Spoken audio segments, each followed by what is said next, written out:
జరగడం లేదు.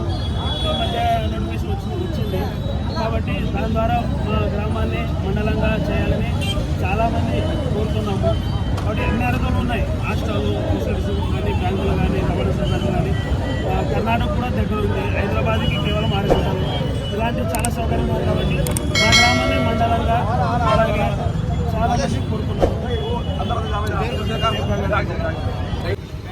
అందరికీ నమస్కారం. ఈరోజు మా సమస్య ఏంటంటే మా గ్రామాన్ని మండల కేంద్రంగా ప్రకటించాలని కోరుతూ దాదాపు 200 నుంచి 300 మంది దాకా కలెక్టర్ ముట్టడి కోసం వచ్చాము. ఎందుకంటే మా గ్రామాన్ని మనం చేయాలంటే మా గ్రామం స్వలాభం కోసం మాత్రం కాదు, అన్ని చుట్టుపక్కల దాదాపు 10 గ్రామాల వరకు పల్లెలు ఉన్నాయి. ఆ గ్రామ ప్రజలు మొత్తం మా తెలుగు పైన ఆధారపడి జీవిస్తున్నారు. ఏమంటే వ్యాపారాల్లో కానీ, ఏదైనా సౌకర్యం కోసం కానీ, రవాణా తిరగడం కోసం కానీ చాలా వరకు మా ఊరు కేంద్రంగా ఉంది. కాబట్టి మా గ్రామాన్ని మండలంగా ప్రకటిస్తే చాలా వరకు అందరికీ బాగుంటుంది కోరుకున్నాము.